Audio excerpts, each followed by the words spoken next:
नमस्कार। विशेष सन्दर्भमा म यहाँहरूलाई हार्दिक स्वागत गर्दछु। जीवराम भण्डारी। आज यहाँहरू सामुन्ने उपस्थित हुनुहुन्छ रुख माङ्गत कटवाल। उहाँ पूर्व प्रधान सेनापति हुनुहुन्छ नेपाली सेनाका जनरल।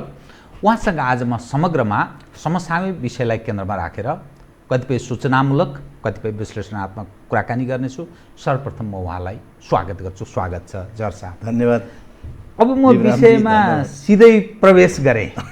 जिज्ञासाहरू मानिसका बहुत छन्।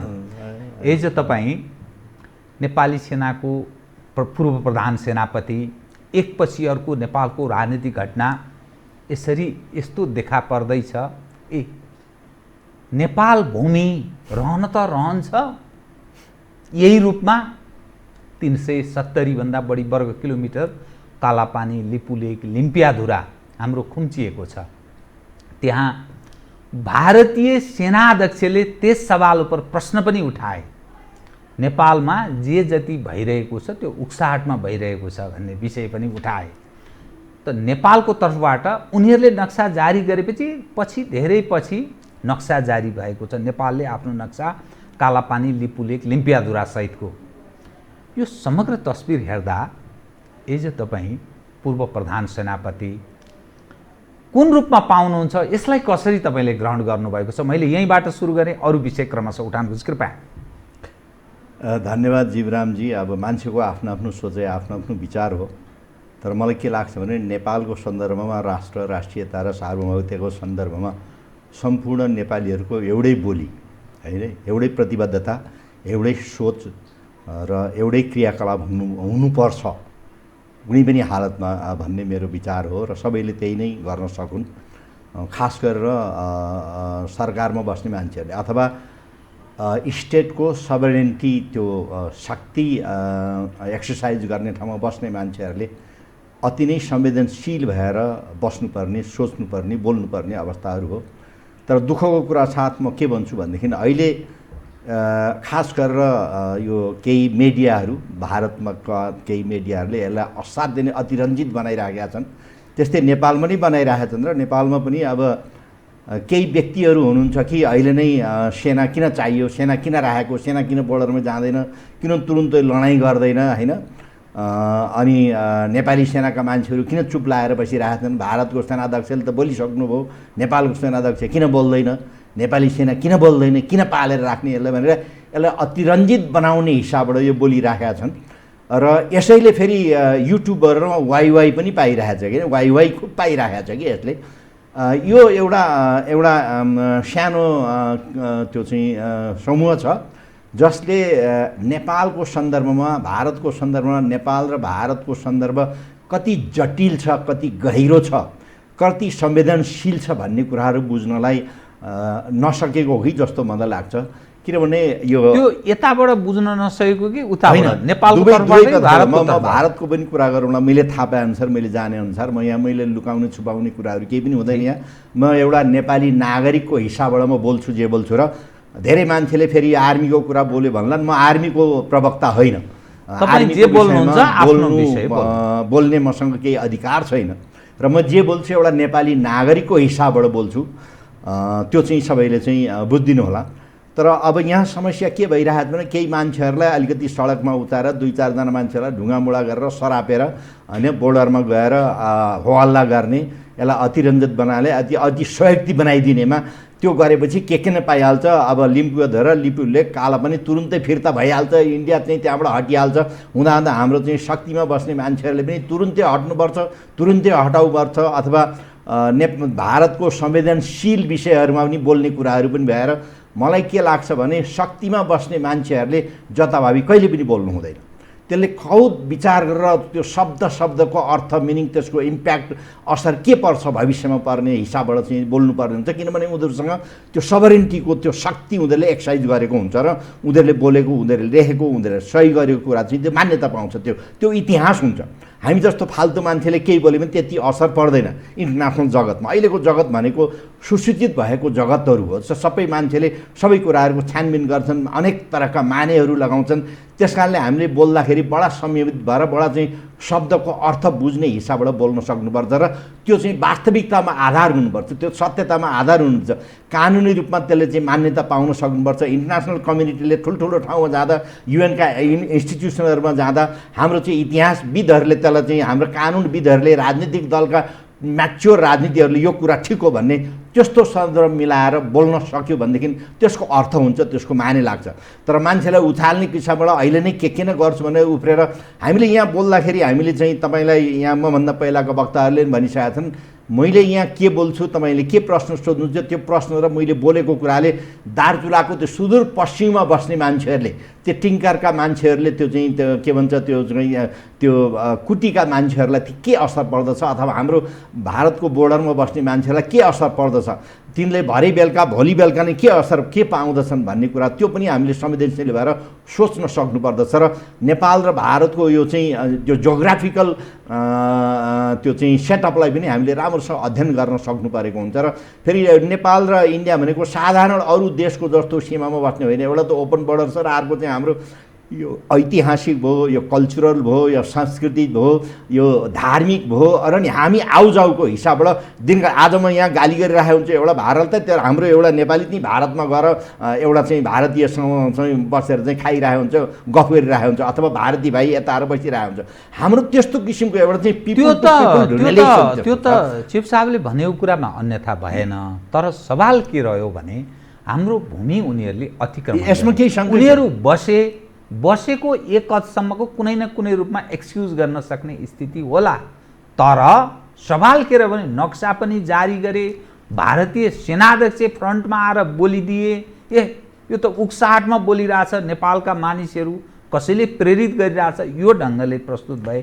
अब के गरिनुपर्छ तपाईँको दृष्टिकोणमा चाहिँ? जसरी भारतीयहरू प्रवेश गरे हाम्रो सभामा के गरिरहेछन् भन्ने कुराहरू, हाम्रो चाहिँ अस्तित्व हामीलाई चाहिँ बाहिरिया मान्छेहरूले हाम्रो नेतृत्वलाई कसरी हेर्दा रहेछन् भन्ने कुराहरू त्यसले पनि चाहिँ एउटा जताउँछ हामीलाई चाहिँ के नेपालीहरू त्यति चाहिँ निच छन्, त्यति चाहिँ एकदम चाहिँ कमजोर छन् कि हामीलाई जे कुरा पनि अर्काले उक्साइदिनुपर्छ। नेपालीहरू, नेपालका नेतृत्ववर्ग नेपाल र नेपालीको लागि बोल्दा अर्काको उत्साहित नभइकन आफ्नै अस्तित्वमा बसेर आफ्नै खुट्टामा टेकेर बोल्न सक्दैन। यो त इतिहासले पुरा गरेको कुराहरू हो। त्यस कारणले उनीहरूले त्यसरी बोल्यो भन्दैमा हाम्रो त्यही तहको मान्छेले अथवा उहाँको काउन्टर पार्टले बोल्नुपर्छ भन्ने कुरा मलाई चाहिँ लाग्दैन। तर यो हुँदाहुँदै बोलेको के हो भनेदेखि ऐतिहासिक कुराबाट, इभन वेदान्तिक कुराबाट, पौराणिक कुराबाट, ऐतिहासिक कुराबाट सबै प्रमाणदर्शी प्रमाणहरू, हरेक कुराहरू तपाईँले रात दिन यसमा व्याख्या विश्लेषण गरिराख्नु भएको छ, विभिन्न चाहिँ एक्सपर्ट्सहरू आएर बोलाइराख्नु भएको छ।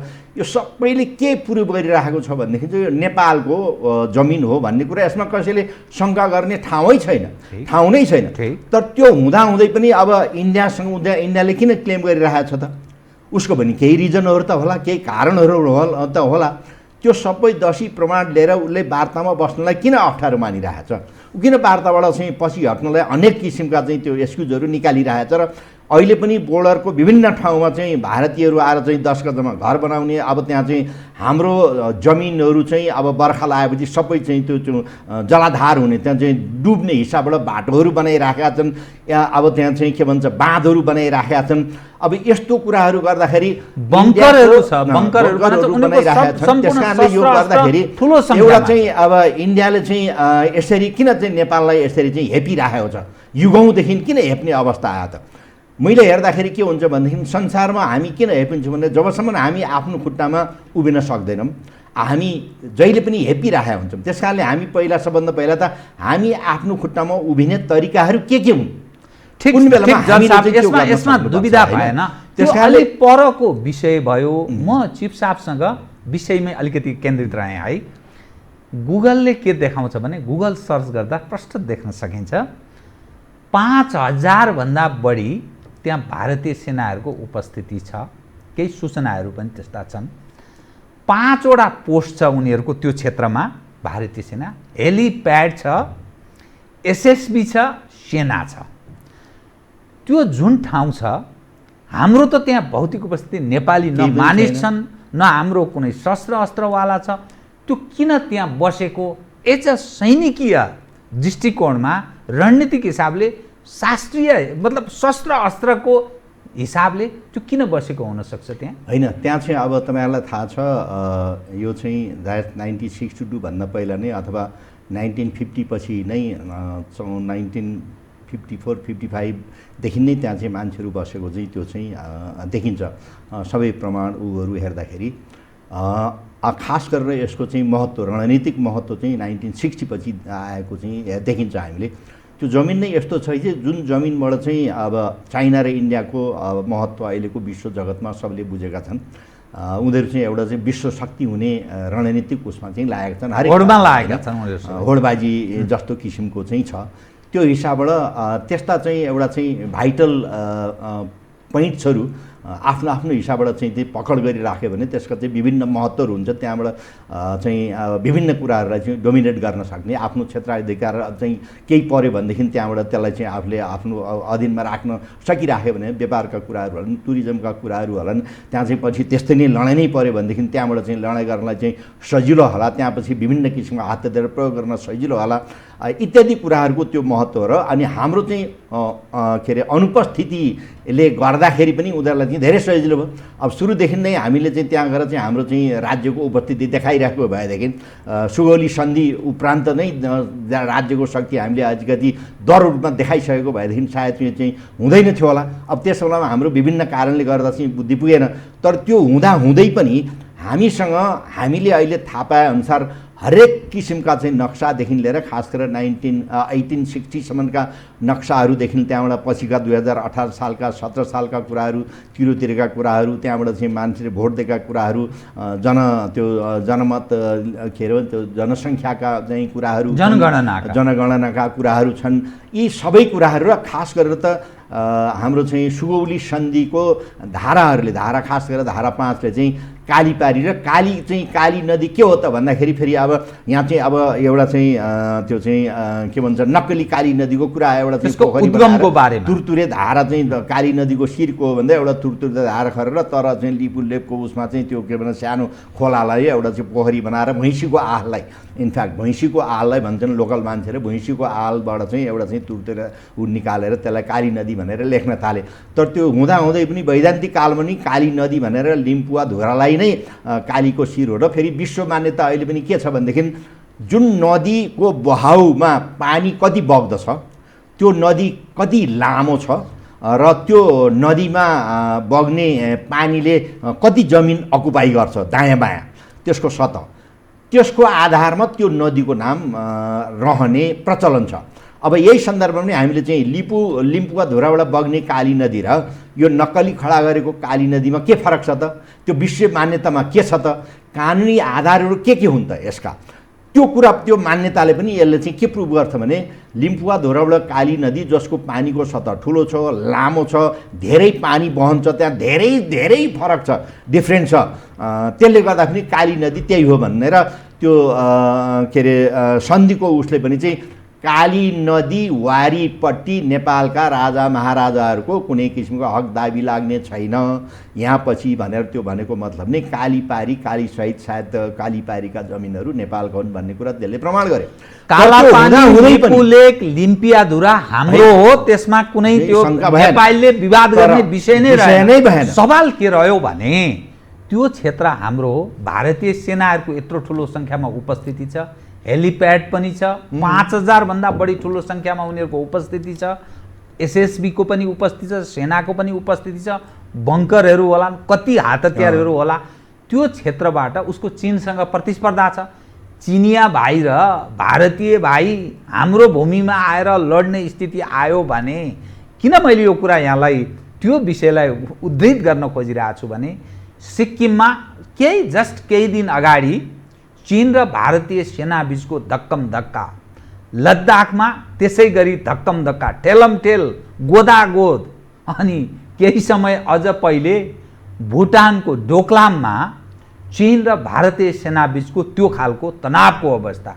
यस्तो अवस्थामा नि एज अ सैनिकीय दृष्टिकोणबाट यहाँ पूर्व कमान्डर इन चिफ कसरी हेर्नुपर्छ, किनभने फेरि सेनाले चाहिँ के गर्ने त भन्ने प्रश्न त मान्छेले उठाउँछ नि। पोलिटिकल भलै सिभिल सुप्रिमेसीको कुरालाई नेपाली सेनाले ग्रहण गर्छ, त्यो कुरालाई आदेशलाई मान्छ। सरकारको त खुट्टी हेरेर उही भँगेरीले मैले लडाएँ आमा यी ठ्याक्कै तलैसम्म नुयो यो त बाँस त भन्दा छोरी खुट्टी हेरेरै मैले थाहा छ नि त तिम्रो हैसियत के छ भन्ने त अब सरकारको हैसियत त हामीलाई थाहा छँदैछ। तर त्यसका बावजुद पनि के गरिनुपर्छ होला, किनभने यो सरकार 12 बुँदेकै उपजो निरन्तरता हो। त्यो एउटा पक्ष नेपालले कहिले बिर्सँदैन जबसम्म त 12 बुँदे सम्झौताका बारेमा पुनर्विचार हुने एउटा पक्ष त कसरी हेरिनुपर्छ भन्ने विषय पनि होइन। कसरी हेर्नुपर्छ भन्ने कुरा मैले अघि नै भने नि, यसलाई उत्तौलोपनमा ल्याएर यसलाई गर्नुभन्दा पनि मैले के भनिरहेको छु भने हाम्रो एउटा चाहिँ मल्टिप्रोङ एप्रोच हुनु पर्यो हरेक तहमा। र भारतीयहरूलाई चाहिँ हामीले के बुझाउन सक्नु पर्यो भनेदेखि त्यस्तो सजिलो छैन, यो एकदमै जटिल हुन्छ। हामीले हरेक क्षेत्रबाट बुझाउने उसलाई चाहिँ कोसिस हो चाहिँ सबभन्दा पहिलो सबभन्दा उपयुक्त चाहिँ के हो भनेदेखि हरेक क्षेत्रबाट तपाईँले तपाईँको क्षेत्रबाट, मैले मेरो क्षेत्रबाट, पत्रकारहरूले, नागरिक समूहले, अब चाहिँ विद्यार्थीहरू वर्गहरूलाई युनिफर्म लाउने होला, रिटायर भएका होलान्, ब्युरोक्रेसी होला, पोलिटिसियनहरू होला, प्रधानमन्त्री तहमा यो तहमा चाहिँ एकदमै कुरा गरेर एउटा विश्वासको वातावरण बनाउने र इन्डियालाई एउटा के महसुस हुनु पर्यो मैले हेर्दाखेरि भनेदेखि, र मैले त्यहाँ कुरा गरेर मेरो तहमा कुरा गर्दाखेरि उनीहरूलाई एउटा विश्वासको वातावरण, ताकि अर्को पक्षबाट इन्डियन इन्ट्रेस्टलाई अथवा इन्डियन टेरिटोरीमा कुनै पनि किसिमको इन्क्रोचमेन्ट हुँदैन। नेपालले त्यो कुनै पनि भारतलाई विश्वास त्यति दिलाउन सक्नु पर्यो। नेपालले कुनै पनि हालतमा यो गर्न दिँदैन, तर यदि गऱ्यो भने फेरि हामी त्यहाँ आएर बस्छौँ। अथवा र चाइनाले पनि हामीले भन्न सक्नु पर्यो कि यहाँबाट भारतीय पक्षबाट हामी कुनै पनि यस्तो किसिमको तँलाई चाहिँ मार्का गर्ने कुरा हुन दिँदैनौँ हामी भनेर त्यस्तो एउटा विश्वासको वातावरण बनाउनु पर्ने सबभन्दा पहिला चाहिँ ठुलो उपाय चाहिँ त्यो हो। तर त्यो हुँदाहुँदै भारतीयहरूले पनि उनीहरूको चाहिँ त्यो भोगाधिरका कुराहरू गर्नेदेखि लिएर इतिहासका कुराहरू उनीहरूले चाहिँ किन त्यो यतिका वर्षसम्म एब्सेन्स भएर बस्यो, तिमीहरूले किन चाहिँ खोज तलास गरेर उनीहरू नक्साका कुराहरू गर्लान् उनीहरूले, होइन उनीहरूले निकालेको नक्सा अहिलेसम्म तिनीहरूले कुरा नै अनेक कुराहरू छन्। त्यस कारणले हामीले कानुनी रूपमा, राजनीतिक रूपमा हरेक तहमा हामीले यी विचारहरू गरेर हाम्रा चाहिँ कस्तो किसिमको हामीले चाहिँ अडान लिने, हामीले कस्तो किसिमबाट इन्डियालाई हरेक तर्फबाट बनाएर उसलाई वार्तामा बस्नै पर्ने एउटा चाहिँ विश्वासको वातावरण पैदा गर्ने, ताकि अब अहिले त दुःखको कुरा त के छ भनेदेखि हाम्रो मैले सुनेको, मैले थाहा पाएअनुसार तपाईँलाई झन् बढी थाहा होला सायद, हाम्रो एम्बेसडरले इन्डियामा त्यो चाहिँ नेपाल भुटान डेस्क हेर्ने चाहिँ अफिसरलाई भेट्न खोज्दा या चाहिँ परराष्ट्र सचिव मन्त्रीलाई भेट्न खोज्दाखेरि उहाँले कयौँ कोसिस गर्दा पनि भेट्न पाइराख्नु भएको छैन, होइन। अर्थात् उनीहरू एभोइड गरिरहेको भनेपछि उहाँहरू किन यसरी एभोइड गरिराख्नु भएको छ? एउटा चाहिँ सम्प्रभुता सम्पन्न एउटा चाहिँ छिमेकी युगौँ युगदेखिको हरेक तर्फबाट, र फेरि हाम्रो चाहिँ यो एउटा सानो तहको रिलेसनसिप मात्रै होइन नि।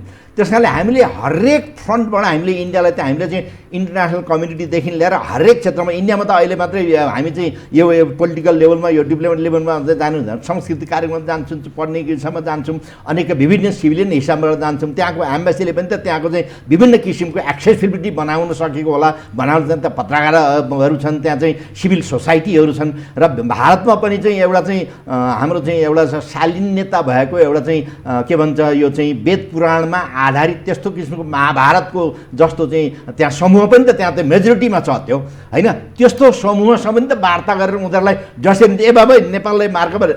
अब अहिले कसैले पत्याउला जीवरामजी संसारमा कि नेपालले इन्डियाको या चाइनाको चाहिँ उनीहरूको चाहिँ वैधानिक रूपबाट नक्सामा भएको चिजलाई इन्डियाले जबरजस्ती के अरे नेपालले जबरजस्ती आफ्नो नक्सामा देखायो भनेर संसारमा हामीले कुनै पनि लजिक दिने, रिजन दिने मान्छेले, कुनै पनि कमन सेन्स भान्सेको मान्छेले पत्याउला?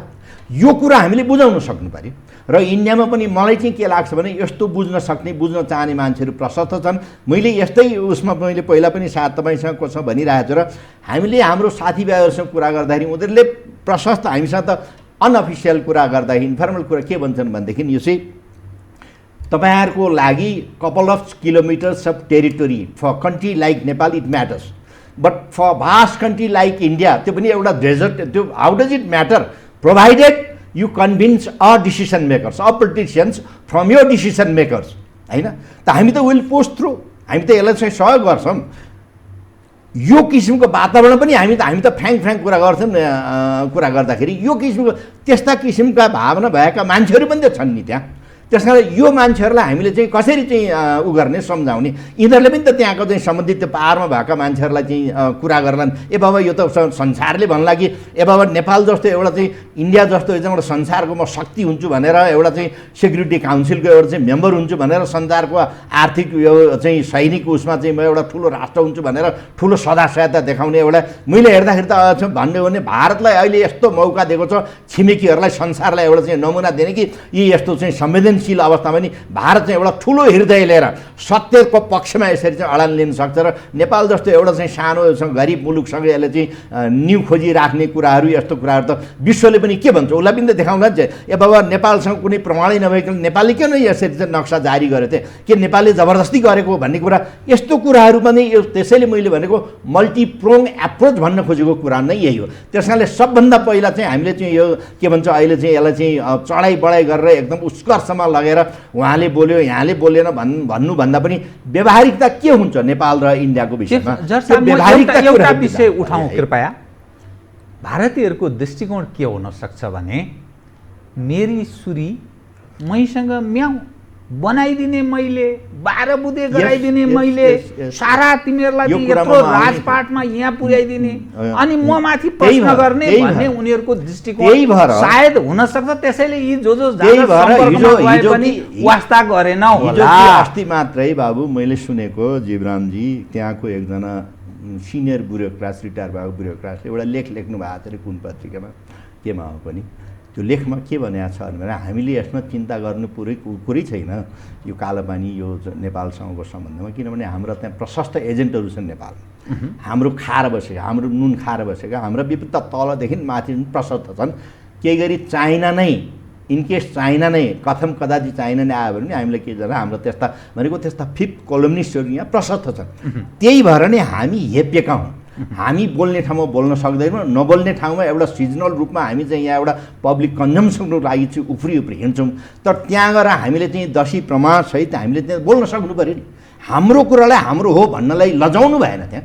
त्यस कारणले मैले यही भनिराखेको चाहिँ अब त्यो दह्रो मुटु गरेर सबै एउटा चाहिँ टोली विशेषज्ञहरू जति पनि छन् ती प्रमाणपत्रहरू सब राखेर इन्डियाले के भन्न सक्छ त होइन। लिम्पियाधुराको काली नदीको विषयमा उसको सुरुको विषयमा कुरा गर्ला, उसले भोगाधिकारको विषयमा कुरा गर्ला, इन्टरनेसनल कानुनको विषयमा कुरा गर्ला, युएनको सम्बन्धमा जाँदाखेरि कुरा गर्ला, हाम्रो बोर्डरमा संसारमा कहाँ के भएका छन् त होइन, युएनमा चाहिँ आइसिजेमा गएका विषयमा कहाँ के भएका छन्, ऊ सबै ऊ पनि त प्रिपेयर भएर बस्यो। ऊ के मूर्ख हो र त्यसै बसिरहेको छ, त्यसै क्लेम गरिरहेको छ भनेपछि उसले यो भन्दा हामी यो भन्छौँ, उसले यो भन्दा यो भन्छौँ। हाम्रो तयारी त्यो अवस्थामा पनि सबभन्दा उत्तम उपाय चाहिँ यो गर्ने हो, बाहिर गएर उफ्रिने अथवा संसदमा गएर मन परि भन्ने भन्दा पनि सबभन्दा बेटर उपाय। तर अब दुःखको कुरा के छ भने हाम्रै सांसदहरू छन्, सांसदमा भएका मान्छेहरू कहिले नेपालको झन्डा फेर्नुपर्छ भन्छन्, कहिले नेपालको नाम फेर्नुपर्छ भन्छन्, हुँदा अब हेड अफ द स्टेटले बोल्ने कुरा पनि छिमेकीलाई नसोधिकन लेखेको बोलेको, भारतलाई नसोधिकन बोलेको। अब यस्ता हाम्रा चाहिँ मान्छेहरू भएपछि अनि उनीहरूलाई सजिलो भएन। त्यस कारणले हामी नेपाली मनस्थिति हाम्रो छ कि छैन, राष्ट्रियताप्रति हाम्रा के हो, हामी अहिले चाहिँ अब कति भन्छन् नि यहाँ चाहिँ कति मान्छेलाई इन्डियाको नुन खाएर चाइनाको गीत गाउने भन्ने पनि सुनियो तपाईँले। त्यसमा चाहिँ यहाँ चाहिँ नेपालको सांसद हुने, नेपालको नुन खाने, नेपालको तलब भत्ता खाने अनि इन्डियाको गीत गाउने भन्न मिल्दैन होइन। त्यस्तो मान्छे त्यस्तो बोल्ने, संसदमा त्यस्तो बोल्ने मान्छेमाथि संसदीय समितिहरूमा किन छलफल हुँदैन, संसदमा किन कुरा उठ्दैन, यो संसदमा मान्छेहरूले यो कुरा किन उठाउँदैनन्, यो चाहिँ जरुरी कुरा होइन, यो उठाउनु पर्ने कुरा होइन, यहाँभन्दा सिरियस कुरा के हुन्छ होइन। त्यस कारणले यस्ता कुराहरू मान्छे हुन्जेलसम्म, यस्ता एजेन्टहरू हुन्जेलसम्म हामीलाई बाधा व्यवधानहरू आइरहन्छ। तर त्यो भन्दा पनि मलाई के एउटा विश्वास भने नेपालीहरू सम्पूर्ण म नेपाली हुँ भनेर गौरव गर्ने मान्छेहरू त्यस्तो उसमा चुकिहाल्ला नि, 1-2 चुकिहाल्यो त देउताको पालन नै भइरहेछन्। मैले भने नि, मैले कति ताल भनेको छु, एउटा न एउटा चाहिँ युगमा एउटा न एउटा चाहिँ रावण नै जन्मिरहेको हुन्छ, तर त्यसको साथसाथै राम पनि त जन्मिरहेको हुन्छ नि। त्यस कारणले हामीले त्यो भनेर त्यसमा चाहिँ अलिकति चित्त दुखाउनु पर्ने कुरा अथवा आफूलाई चाहिँ अलिकति चाहिँ आत्म चाहिँ के भन्छ मलिन हुने कुराहरू चाहिँ हामीले सोध्नु। तीनटा विषय मैले जर साहब 3 विषय मैले सोध्न चाहेँ। एक, भारतीय सेनाध्यक्ष स्थल सेनाध्यक्ष नरवाने हजुर, उनले जवाफ दिए, बोले, फ्रन्टमा आए। अब कतिपय नेपालीहरूको त्यसको सेनाध्यक्ष बोल्छ भने हाम्रो नि सेनाध्यक्षले बोलिदिनु पर्दैन भन्ने एक दृष्टिकोण। दोस्रो, नेपाली सेना त्यो अन्तिम अस्त्र पोलिटिकल विङले बेइमानी गर्न सक्छ। यहाँ नाकाबन्दी गर्दा त खुसी भएको साराका सारा पार्टी ती अहिले पानीमाथिका ओभानो कतिपय भइरहेछन् भनेपछि ती मानिसहरूले यथेष्ट भूमिका निर्वाह नगरेको हुनसक्छ। नाकाबन्दीकै बेलामा पनि मिलिट्री डिप्लोमेसीको कुरा आयो। कतिपय सवालमा तपाईँमाथि प्रहार हुँदा पनि कुनै न कुनै ढङ्गले भारतीय एउटा एङ्गलको सहयोगको मानिस कुरा गरे। सहयोग प्राप्त सायद भयो होला, नभए कहाँ कटुवाल एक्लैले कहाँ सक्नुहुन्थ्यो भन्ने यस्तो दृष्टिकोण पनि आयो। तपाईँको दृष्टिकोणमा एज अ तपाईँ कमान्डर इन चिफ यतिखेर भइदिएको भए के गर्नुहुन्थ्यो भन्ने एउटा यो प्रश्न पनि जीवित प्रश्न। म अहिले अब तपाईँले यो चाहिँ एउटा हाइपोथेटिकल क्वेसन सोध्नुभयो, म पनि एउटा हाइपोथेटिकल आन्सर दिने कोसिस गर्छु। अहिलेको अवस्था भनेको सेनाले फ्रन्टमा आएर हाहा र हुँ गरेर हल्ला मचाउने अवस्था होइन। सेनाले आफ्नो कर्तव्य के हो त्यो कर्तव्य परिहाल्यो भनेदेखि त्यो निभाउनेतिर सजग भएर बस्नु सेनाको धर्म, सम्पूर्ण तयारी होइन, आफ्नो धर्म हो। आफूले के गर्न सकिन्छ, के सम्भावना हुन्छन्, के इम्प्याक्टहरू पर्न सक्छन्, यसका असरहरू के छन् त भन्ने कुरा त्यो सेनाले आफ्नो हालतमा प्रिपेयर गर्ने कुराहरू कसरी भनिराख्नु त्यो आफूले गर्ने कुराहरू हुन्, होइन। कहाँ के सम्भावनाहरूको क्षतिहरू के छन्, एज अ डिटरेन्ट के हो त, होइन, त्यो खोज्ने कुराहरू, त्यसको चाहिँ लागि पर्ने कुराहरू। तर सबभन्दा पहिला त हामीले पोलिटिसियनहरूलाई हामीले चाहिँ अगाडि सार्ने हो, विज्ञहरूलाई नै अगाडि सार्ने हो, इन्टरनेसनल प्लेयरहरूलाई नै अगाडि सार्ने हो, डिप्लोमेटहरूलाई नै अगाडि सार्ने हो। त्यो क्षेत्रमा गएर इन्डियाको समग्रतामा इन्डियालाई असर पर्ने, इन्डियाको कुरा के अरे इन्डियाले कुरा सुन्ने मान्छेहरू जगतमा अरू कोही छैनन्। त्यहाँ संसारमा इन्डियाको परराष्ट्र मन्त्रीज्यूले, इन्डियाको परराष्ट्र सचिवले सुन्ने कुराहरू अथवा इन्डियाको प्रधानमन्त्रीले सुन्ने मान्छेहरू पनि ऊ विश्वमा कोही एक्लै बाँच्न सक्छ, उसको पनि त विश्वमा एउटा इज्जत छ। मैले नेबरहुडका साथाना मित्रहरूलाई पनि यसरी खुसी पारेर, यसरी चाहिँ ऐतिहासिक सत्यताको आधारमा यसरी खुसी पारेर खुसी राखेको छु। त्यस कारणले म चाहिँ संसारको पावर हुनलाई म सशक्त छु भन्ने उसको त एउटा इन्टरनेसनल इमेज छ नि, त्यो इमेज नबिग्रोस्। मेरो नेबरहुड पोलिसी भन्ने उनीहरूको जुन छ, गुजरालको डक्ट्रिन आउँछ, कहिले के आउँछ, होइन, त्यो आएको बेलामा त्यसलाई पनि त उसले त मध्यनजर त राखेको होला। त्यसलाई कसरी ब्यालेन्स गर्न सक्छ त? त्यो अवस्थामा हामीले कहाँ गएर हामीले खेल्ने ठाउँहरू, हाम्रा स्पेसहरू कति छन् त, त्यो स्पेसलाई कति फराकिलो हामी बनाउँदै जान सक्छौँ त भन्ने कुराहरूमा त्यसमा लाग्नुपर्छ। र मै नै सर्वेसर हो भन्नुभन्दा पनि त्यस्ता टिममा फिट हुने मान्छेहरू, त्यस्ता रिजन दिन सक्ने, लजिक दिन सक्ने, भयङ्कर चाहिँ के भन्छ त्यो अनुभव भएका मान्छेहरू, दशी प्रमाणहरू सङ्कलन गरेर त्यो ठिक तयार भएर ठाउँ अहिले नै सरकारले, नेपालको सरकारले विभिन्न तहमा पठाउन सक्छ नि।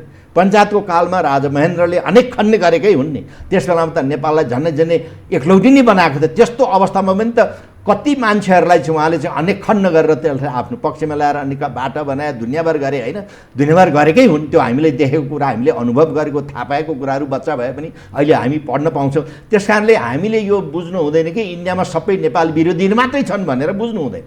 इन्डियामा नेपाल एउटा सक्षम, सजग, एउटा स्वाधीनता सम्पन्न मुलुक भएर बसिराखोस् र नेपालबाट हामीलाई कुनै पनि किसिमको खतरा हुन दिँदैन भन्ने त्यो विश्वासमा बसाउन सक्ने त्यो अवस्था सृजना गर्नु नै नेपालको लागि सबभन्दा ठुलो उपयुक्त हुन्छ अहिले। त्यसकारणले मैले कथम भन्ने भाषा प्रयोग गरेँ।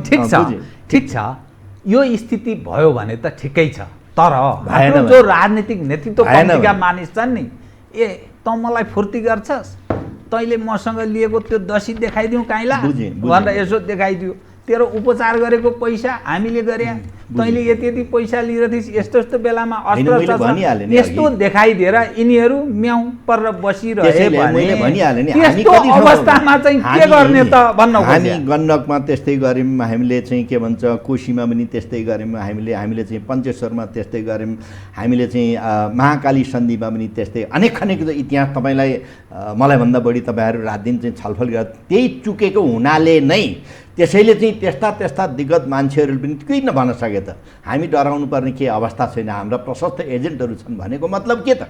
हामी ठाउँमा चुकेका रहेछौँ, त्यही भएर नै हामीलाई चाहिँ यस्तो एउटा हेपा प्रवृत्तिको अहिले सामना गर्नु परिरहेको छ, होइन। त्यही बेलामा नै अनिखेर अलिकति यताउता गरे कि अनिखेर चाहिँ हामीले त भोगेकै कुरा हो।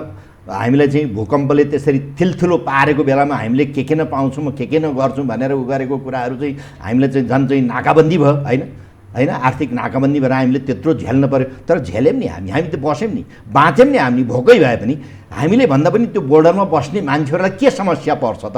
तर हाम्रै नेताहरू त्यही बेला पनि उतापट्टि कहाँ नाकाबन्दी भएको छ भने उतापट्टि गएर मजासँग दाल भात खाएको, औषधि गरेको, सुतेको हामीले त देख्यौँ टिभीमा, होइन? हाम्रा त्यस्ता मान्छेहरू छन् र त्यस्तो मान्छेहरूलाई हुन्जेलसम्म ती प्रयोग भइरहन्छन्। तर हाम्रा 99% नेपालीहरू त हामीलाई नेपाल चाहिन्छ, नेपाली, हामी नेपाली हौँ भन्ने मान्छे त हामी मात्र होइन, विश्वभर संसारभर धेरै छन्। त्यस्ता मान्छेहरूलाई पनि हामीले अब जागरुक गराउनु पऱ्यो नि। किन त्यो प्यारिसमा बस्ने मान्छेले नि, प्यारिस भने इन्डियाको पनि एम्बेसी छ, त्यसको चाहिँ कनेक्सन हुन्छ चाहिँ दिल्लीसँग, होइन? हाम्रो पनि एम्बेसडर छ, होइन? बेलायतमा छ, अमेरिकामा छ, चाइनामा छ। यो संसार मैले मल्टिप्रोङ एप्रोच भनेको नै कारण बिजनेस कम्युनिटीहरू छन्, ठुल्ठुला बिजनेस कम्युनिटी। हाम्रो चाहिँ इन्डियाको ठुल्ठुला लगानी गरेका मान्छेहरू छन्, या इन्डियाका मान्छेहरू यहाँ लगानी गरेका मान्छेहरू छन्। त यो मल्टिपल एप्रोच भनेको नै त्यही हो। त्यो मान्छे, त्यस्तो मान्छेहरूलाई अब हाम्रो सरकारले, हाम्रो चाहिँ सम्बन्धित मान्छेहरूले, पावरमा भएका मान्छेहरूलाई यस्ता संयन्त्रहरू सञ्चालन गर्नु पर्यो। ढिलो होइन, छिटै, तुरुन्तै। र उनीहरू तयार भएर एक दिन न एक दिन त जसरी पनि खुम्च्याएर जसरी पनि विश्वविद्यालय वार्तामा ल्याउनै पर्ने हुन्छ। योभन्दा उत्तम उपाय नेपालको लागि केही पनि छ र इन्डियाको लागि पनि योभन्दा ठुलो उपाय केही पनि छैन। उसको पनि इज्जतको सवाल छ नि, इन्टरनेसनल इमेजको सवाल छ नि। ठुलो मान्छे हुनको लागि त उसको इमेज पनि त संसारमा नत्र भोलि अमेरिकाले सोध्न सक्छ नि इन्डियालाई, ए इन्डियन भाइ के गर्यो, नेपाल जस्तो एउटा गर्छु, उसको त नक्सा निकाले के हो, के कारणले भने त सोध्न सक्छ भन्दा रिजन दिनु पऱ्यो नि त, होइन? उसले नेपाललाई पनि सोध्ला, भोलि युएनका मान्छेहरूलाई सोध्लान्, होइन? विश्व कम्युनिटी व्यापार सङ्गठनका मान्छेहरूलाई सोध्लान्, ह्युमन राइट्सका मान्छेहरूलाई सोध्लान्, होइन? सोध्छ नि, साथी तपाईँ र म एक ठाउँमा बसेर खाँदै गर्दा कुरा त अनेक निस्किन्छ नि त्यहाँ त, अनअफिसियल रूपमा त, होइन? त्यो त बित्छ नि, सत्य तथ्य त निस्किन्छ नि। त्यस्ता कुराहरूमा कति सजग र सजगता, कति चाहिँ प्रोएक्टिभ हामी हुन सक्छ। Proactive diplomacy and aggressive diplomacy, political diplomatic, यो नागरिक, यो सम्पूर्ण जगत लाग्नुपर्छ। बिजनेस कम्युनिटी सबभन्दा पहिला त बिजनेस कम्युनिटीलाई फोरफ्रन्टमा राख्न सकिन्छ, अहिले पत्रकारहरूलाई फोरफ्रन्टमा राख्न सकिन्छ। यस्तो अवस्थामा सरकार चुक्नु हुँदैन। यहाँ बसेर के भन्छ अन्धाधुन्ध गाली गर्नुभन्दा यी काम गर्न धेरै फाइदाजनक हुन्छ। एज एउटा नेपालको सन्दर्भमा तपाईँ सफल जनरल, एज एउटा जनरलको नजरमा जनरल चाहिँ नेभर रिटायर भनेर भनिन्छ नि, होइन? त एउटा तपाईँको दृष्टिकोणमा नेपालको सन्दर्भको कुरा गर्दा कस्तो देखिन्छ भने यो सरकार अप्ठ्यारोमा प्रवेश गरिसकेका थियो। एमसिसीको सवालबाट यो केपी ओली नेतृत्वको सरकार अप्ठ्यारोमा प्रवेश गरिसकेको थियो। पार्टीभित्र धेरै ठुलो समस्या थियो। कोभिड-19 सँगै यहाँको यसको लथालिङ्ग भत्ताभुङ्ग अवस्था ओभरग्राउन्ड हुँदै थियो। यस्तो बेलामा भारतले नक्सा जारी गर्यो, उसको उपस्थिति दर्शाएर फेरि त्यो सडक उद्घाटन गरिदियो। अनि त्यसको जवाफमा केपी ओलीजीले नक्सा जारी गरिदिनु भयो। अब नक्सा त जारी गरिदिनु भयो, भौतिक उपस्थिति उसको छ। यसपछि केपी ओलीजी स्वयं आन्तरिक राजनीतिमा उहाँलाई औँलो ठड्याउने पक्ष कमजोर देखिएको छ। पार्टीभित्रकै सवाल, प्रमुख प्रतिपक्ष यसै बिचारा लैनो पाडो जस्तो स्थितिमा छ। अब बताइदिनुहोस् त, यो भारतले केपी ओलीजीलाई सहयोग गरेको कि नेपालको टाउकोमाथि मर्म घन हानेको कि यो के हो? एज एउटा जनरलले हेर्दाखेरि कसरी हेर्नुहुन्छ? यो पोलिटिकल प्लस रणनीतिक हिसाबले हेर्दा यो कहाँ प्रवेश गरिरहेको हो? यो जीवरामजी, मैले हेर्दाखेरि भारतले नेपाललाई सहयोग गर्नुभन्दा, भारत या चाइना या अमेरिकाले अरूलाई सहयोग गर्नुभन्दा सबभन्दा पहिला आफैले सहयोग गर्छ। हामीले कहिले आफ्नो स्वार्थमा रहने भयो, स्वाभाविक हो। स्वार्थ उनीहरूले कहिले पनि छोड्दैन। तर हामी कहाँ छौँ, बेला बेलामा चुक्छौँ भने हाम्रो स्वार्थ त्यागिदिन्छौँ हामी, उनीहरूको स्वार्थमा हामी तल्लीन भइदिन्छौँ। किन? सानो कुराहरूमा तपाईँले देखिराख्नु भएको छ। त्यही भएर हामी यस्तो हेपिनुपर्ने अवस्था, त्यो हेपिनुपर्ने अवस्थाबाट माथि आउने कसरी भन्ने अब त्यो चिन्तन मनन गर्ने र त्यसमा चाहिँ नागरिक समूह, तपाईँहरू जस्तो पत्रकारले हाम्रो नेताहरूलाई अलिकति त्यो खुट्टीलाई दह्रो गराइदिनु पऱ्यो। त्यो खुट्टीलाई दह्रो गराइदिनु पऱ्यो र होइन भनेदेखि नेपाली जनताले विचार गर्नु नै कहाँ छ भन्ने पत्तो पाउन गाह्रो भएर पो चाहिँ खुट्टीले कस्तो ठाउँमा दह्रो बनाउन नै कहाँ टेकिरहेको, खुट्टीलाई दह्रो बनाउने, त्यो टेकेको ठाउँ चाहिँ दह्रो गराइदिनु पर्ने चाहिँ अति नै आवश्यक देखेको छ। र ताकि विश्व जगतले, हाम्रा छिमेकीहरू लगायत विश्वले हामीलाई त्यस्तो हेप्ने अवस्था नआओस्। किनभने नेपालीहरू गरिब छन्, यिनीहरू चाहिँ के भन्छ कमजोर छन्, त्यसको मतलब यिनीहरूसँग बुद्धि छैन, क्षमता छैन भन्ने हो। यस्तो सवालमा ठुलो र सानो, गरिब र धनीको कुरा आउँदैन। यस्तो सवालमा आफ्नो प्रमाणपत्रहरूको, आफ्नो चाहिँ विश्वासको कुराहरू आउँछन्। एउटा आत्मविश्वास हुन्छ नि, आत्मशक्ति, यो कुरामा म राइट छु भनेपछि राइट कुरा बोल्नलाई मरे पनि त्यो चाहिँ बोल्न सक्नुपर्छ, होइन? त्यो right, you must stand by the truth. त्यो हो नि मान्छेको, एउटा नागरिकको, एउटा खास गरेर पावर एक्सर्साइज गरेको मान्छेको धर्म भनेकै त्यही हो। हाम्रा पिता पुर्खाले त्यही धर्म अपनाएर चाहिँ यो नेपाल चाहिँ जोगाइरहेका हुन्, नत्र चाहिँ के हुन्थ्यो कसो हुन्थ्यो, होइन? त्यस कारणले त्यो अहिले त्यस्तो एउटा क्रिटिकल अवस्था आएको छ कि नेपालको खास गरेर नेतृत्ववर्ग सम्पूर्ण नेपालीलाई एकताबद्ध गरेर यो विश्वासको वातावरण सिर्जना गर्नको लागि हरेक उसले चाहिँ खेलहरू चाहिँ खेल्न सकेर इन्डियालाई टेबलमा ल्याउने एउटा वातावरण बनाउनु पर्यो। र एक दिन त इन्डिया पनि यो सधैँ टारेर त उसले पनि कति टार्ला त, 1 वर्ष टार्ला, 2 वर्ष टार्ला, उसले पनि त समस्या छ नि। उसले विश्वको शक्ति हुने भने त उसको पनि त समस्या छ नि, उसले पनि त विचार गर्ला नि। त्यहाँ पनि त विचार गर्ने मान्छेहरू त छन् नि, त्यहाँ पनि एक्लै पेलेकै भरमा नेपाललाई हामीले खाए गर्छौँ भन्ने त कुरा हुँदैन। तर त्यो वार्ताको टेबलमा एक दिन त आउँछ भन्ने हिसाबबाट हामी जानु पर्यो। त्यो वार्ताको टेबलमा आएपछि उसले के प्रमाणहरू पेश गर्न सक्छ, त्यो आधारमा कानुनी रूपमा, डिप्लोमेटिक रूपमा हामीले चाहिँ के भन्छ यो चाहिँ पोलिटिकल रूपमा हामीले दिने, ऐतिहासिक रूपमा हामीले दिने, सन्धि सम्झौता कुराहरू दिने हाम्रा प्रमाणहरू, उसले उठाउने विषयहरू के हुन सक्छन्, के विषयमा उसले चाहिँ यो हाम्रो भनेर क्लेम त गर्छ। त्यो क्लेम गर्दाखेरि हामीले त्यसलाई काउन्टर क्लेम गर्ने के आधारहरू हुन्छन् र विश्वास दिलाउन सकिन्छ। र इन्टरनेसनल कम्युनिटीले पनि नेपालले दिएको रिजन चाहिँ ठिक छ है, त्यो लजिकल छ, त्यो चाहिँ सत्यतामा आधारित छ भन्ने कुराहरू, त्यो वातावरण विकास गर्नुको लागि त इन्डियाले मात्रै होइन, संसारको इन्टरनेसनल कम्युनिटीलाई पनि हामीले सम्झाउन सक्नु पर्यो, होइन? संसारको कुना हाम्रा यत्र एम्बासीहरू छन् नि, यत्र व्यापारका हाम्रो चाहिँ के भन्छ चाहिँ यो अन्तर्राष्ट्रिय जगतमा भिजेका हाम्रो चाहिँ के भन्छ के अरे यो नेपालीहरू छन्, ठाउँमा ठुल्ठुलो अकुपाई बिजनेस गरेर बसेका छन्। तिनलाई पनि हामीले चाहिँ उक्साउनु पर्यो, तिनलाई पनि हामीले चाहिँ सजग गराउनु पर्यो। ए भाइ, यो तिमीले यो रोल खेल्न पर्यो, हामीले नेपाललाई अहिले समस्या पर्यो भने चाहिँ तिमीहरूको पनि यो चाहिँ के भन्छ जिम्मेवारी भनेर त्यो एउटा वातावरण क्रिएट गर्नु जस्तो ठुलो कुराहरू अहिले चाहिँ अर्को चाहिँ हुन सक्दैन अहिलेको हालतमा। त्यस कारणले त्यो वातावरण क्रिएट गरेर संसारलाई मिले मल्टिपोल एप्रोच भनेको कारण नै त्यही हो। त्यस कारणले कुनै रूपमा इन्डियालाई यसरी चाहिँ संसारको जगतले एउटा पब्लिक ओपिनियन र खास गरेर इन्डियाकै मान्छेहरूले, त्यहाँको पपुलेसन, त्यहाँका दिग्गजहरूले, त्यहाँको नागरिक समाजले इन्डियन पोजिसनमा बसेका मान्छेहरूलाई चाहिँ यसरी चाहिँ दबाब सिर्जना गरौँ कि उसलाई वार्तामा बस्ने एउटा बाध्यता, एउटा किसिमको बाध्यात्मक अवस्था सिर्जना होस्। र त्यो सबभन्दा पहिला इन्डियाबाटै क्रिएट गर्न सकिन्छ। त्यसमा गर्नको लागि नेपालीहरू सञ्चालित हुनु पर्यो, होइन? प्रोएक्टिभ हुनु पर्यो। भारत भनेको एउटा प्रजातान्त्रिक देश, सिभिल सुप्रिमेसीमा विश्वास गर्ने लामो अभ्यास पनि गरेको छ। भारतीय स्थल सेना अध्यक्ष फ्रन्टमा आएर किन बोले? यो कुरामा मैले बुझ्दाखेरि मलाई चाहिँ के भनियो भनेदेखि उहाँले आफैले बोलेको आवाज मैले चाहिँ सुनेको छैन। एउटा प्रोग्राममा जाँदाखेरि एउटा पत्रकार थिङ्क ट्याङ्कको प्रोग्राममा जाँदाखेरि उहाँले चाहिँ त्यो बोल्यो यसरी। पत्रकारहरूले यहाँ पनि हाम्रो भन्ने चलन, पत्रकारले बङ्ग्याइदियो। हामी भक्सपपमा हामीले कयौँ नेताहरूको हामीले देखाएको थिएनौँ, यहाँका ठुला नेताहरूले भनेको एउटा भक्सपपमा त्यो आदि टिभीको त्यो स्क्रिनमा आदि हिजो उहाँले बोलेको कुरा देखाइरहेको छ, अर्कोपट्टि उसले भने मैले बोलेकै छैन, पत्रकारले बङ्ग्याइदियो भने अब त्यो के ऊ जानोस्। त्यो चाहिँ एउटा परिबन्धमा बोलेर अथवा पोलिटिक्समा बोल भनेर अथवा सन्दर्भ आउँदाखेरि उहाँले बोलेको हुन्छ। तर मलाई दुःख लागेको कुरा चाहिँ होइन यो चाहिँ कसैको औकसाहटमा बोले भनेर त्यसैले आयो। तर त्यो बोल्यो भन्दैमा त्योभन्दा माथिल्लो स्तरको हाम्रो मान्छेले त्यसको जवाफ दिनुपर्छ भन्ने मलाई लाग्दैन है। अथवा उहाँको काउन्टर पार्टले जवाफ दिनुपर्छ, उहाँको काउन्टरले अहिले नै पत्रकार सम्मेलन गर्नुपर्छ, कहीँ गएर बोल्नुपर्छ। कुनै पनि हालतमा त्यो चाहिँ काउन्टर प्रोडक्टिभ हुन्छ र त्यो जरुरत छैन बोल्ने, जरुरत छैन। तर आवश्यक पर्दा आवश्यक पर्ने भन्ने कुरा त्यसको लागि मैले भने त्यसको लागि भोलि जे पनि हुनसक्छ।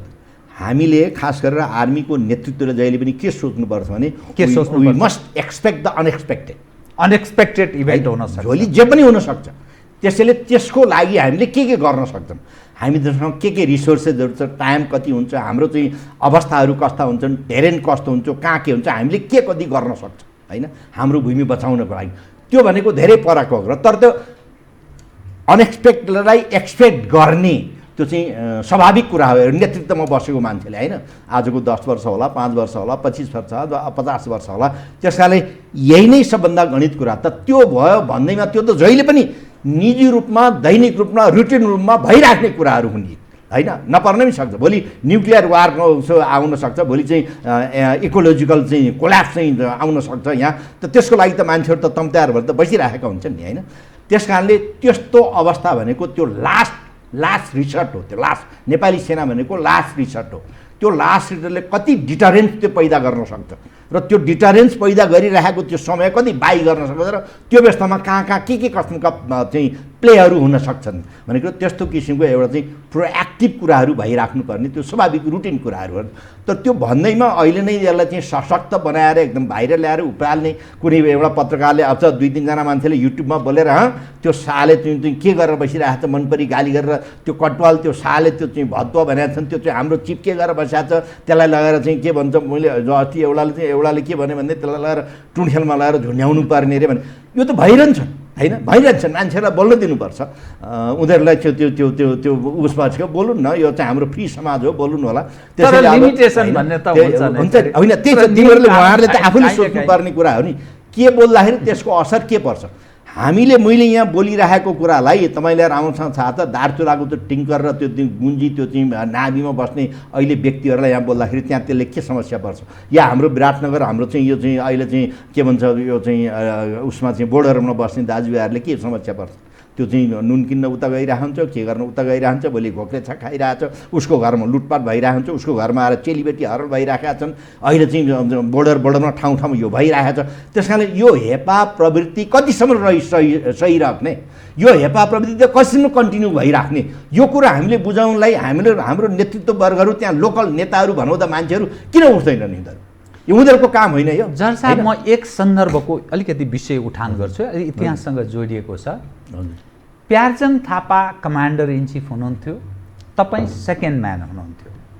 एक सन्दर्भमा श्यामशरण, जो श्यामशरण डक्ट्रिनको उपज नेपालको अहिलेको पछिल्लो पोलिटिक्सको यसरी बुझिन्छ नेपालको सन्दर्भमा, श्यामशरणले के भनेका छन् भने ठुलो म्यासेकरको प्रयासमा थियो नेपाली सेना, मैले प्यारजङलाई हप्काएपछि साइजमा आएर त्यो नरसंहार हुनबाट जोगियो नेपाल। त नेपाली सेना कुनै एउटा देशको एउटा व्यक्तिले अथवा त्यहाँको कुनै संयन्त्रले राखेकोमा काम गर्छ भन्ने यो अर्थ लाग्छ। तपाईँलाई के जानकारी छ, त्यो वास्तवमा भएको के थियो त्यसबेला? सेना किन आफ्नो शिर बचाउने सवालमा किन क्रियाशील हुन सक्ने, प्रोएक्टिभ हुन सकेन? एज अ तपाईँ कमान्डर इन चिफ भएपछिको पनि मानिस प्रश्न गर्छन्। यो दुईटाको जवाफ दिनु त। यो फ्री समाजमा यस्तो प्रश्नहरू उठाइराख्छन् त मलाई के लाग्छ भनेदेखि कुनै पनि एउटा विदेशीले आएर हप्काको भरमा नेपालको प्रधान सेनापतिले हप्किन्छ, त्यो डराउँछ भन्ने म चाहिँ त्यो सोच्न पनि सक्दिनँ। विश्वास गर्नु त कुरै छैन, म सोच्न पनि सपना पनि सोच्न सक्दिनँ। यदि त्यस्तो गर्छ कसैले, त्यो अवस्थामा त्यो पोजिसनमा पुगेको मान्छेले, त्यो नेपाली हुन सक्दैन, कुनै पनि हालतमा त्यो नेपाली हुन सक्दैन। र मलाई कुनै पनि हालतमा त्यो विश्वास लाग्दैन।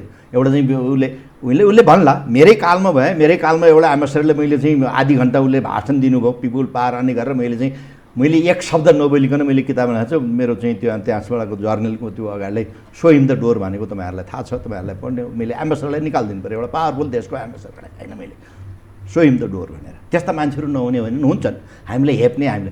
तर उहाँहरूले हेप्यो, उहाँहरूले भन्दैमा त्यसैले शरण गर्ने, हवस् हजुर भने शरणागत हुने लम्पछार। श्यामशरणले भनेको कुरा तपाईँलाई जानकारीमा चाहिँ छैन? मलाई जानकारीमा छैन, मलाई कुनै पनि हालतमा त्यो जानकारीमा छैन। र प्रधान सेनापतिसँग कहाँ कोसँग के कुरा हुन्छ भन्ने त्यो सबैलाई जानकारी हुने कुरा पनि भएन।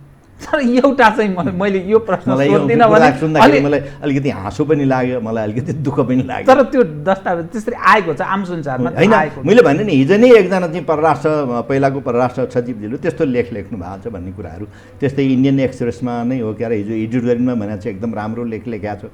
यो वार्ताबाट समाधान गर्नुपर्छ, इन्डियाले यसरी गर्नु हुँदैन, यो चाहिँ उ गर्नुपर्छ भन्ने त्यहाँ। तर केही मिडियाहरूले उचालेका भन्छन् र अनि हाम्रो पनि केही युट्युबवालामा बोल्ने मान्छेहरू, अहिले त युट्युबले के अर्थ भन्यो भने पहिला पहिला जानुभन्दा पहिला नि युट्युबवालाले बोलेर युट्युब घरमा त्यस्ता हेर्ने कस्ता हुन्छ घरमा आएर भन्छन् आज चलाउने होला, बढीसँगै हेर्ने त्यसलाई। गाली गरिदिनुहोस्, अलिक बढीसँग उफ्रिनुहोस्, बरु अलिकति तपाईँलाई चियापान यताउता गरौँला भनेर त्यसमा बुद्रुक उफ्रिने मान्छे तपाईँहरू चिनिसक्नु भएको छ, त्यता कति मान्छे छन् भनेर। एउटा प्रश्न मैले गरिनँ भने जर साहब अलिक अन्याय हुन्छ, किनभने त्यो जिज्ञासा त्यसलाई अन्यथा नटाल्नु होला। म कुनै पनि एज तपाईँ कमान्डर इन चिफ भएको बेलामा तपाईँको परमाधिपति चाहिँ सफाया भए के सेनाको परमाधिपतिलाई नेपाली सेनाले किन बचाउन सकेन भने त्यो जीवित प्रश्न होइन, अहिले पनि बाँचुन्जेल यो संसारमा रहिरहने भयो। यो के कारण के भयो? हिजै पनि मेरो एउटा प्रसङ्गमा मैले बिहान हो कि कसले मलाई भन्दै थियो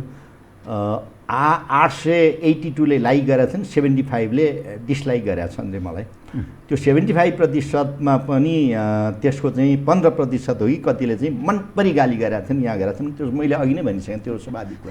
यो अहिलेको गणतन्त्रको ब्युटी मनपरी गाली के भन्नुहुन्छ भनेदेखि चाहिँ मैले यो विषयमा धेरै बोलिसकेको छु। मेरो त्यस बेलाको अवस्था भनेको के हो भनेदेखि चाहिँ हामीले अब के रोज्ने है, त्यो एकजना एम्बेसडरलाई मैले किन मेरो अफिसबाट चाहिँ त्यसै सो इन द डोर भन्नु पऱ्यो भनेदेखि उहाँहरूको एउटा के थियो भने उहाँहरूको होल उद्देश्य केही युरोपियन कमिसन युनियनका मान्छेहरूको उद्देश्य के थियो भने नेपाली सेनालाई कसरी डिसब्यान्ड गर्ने, कि नेपाली सेना राजाको सेना हो, राजा भनेको यो चाहिँ एकदम चाहिँ निरङ्कुश हो, यसले यो नेपालको राष्ट्रिय सेना होइन भन्ने हिसाबबाट उहाँले प्रस्तुत हुनुभएको थियो। र त्यही सन्दर्भमा नेपाली सेनालाई कसरी सिद्ध्याउनुपर्छ भनेर हुँदा केही नलागेपछि लास्टमा मेरो चाहिँ कार्यकालको लास्टतिर उहाँहरूले नेपाली सेनालाई प्रजातान्त्रिकरण गर्ने भनेर संविधानमै लेखाए।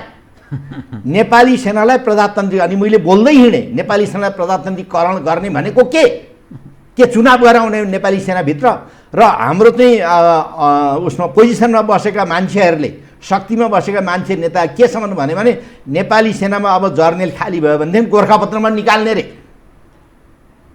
गोर्खापत्रमा निकालेर जर्नेल हुन को इच्छुक छौ निवेदन हाल भन्ने। त्यस्ता मान्छे हाम्रो देशमा हुन्जेलसम्म नेपाली सेनाको अस्तित्व, नेपाली सेनाको महत्त्व बुझ्न धेरै गाह्रो पर्छ।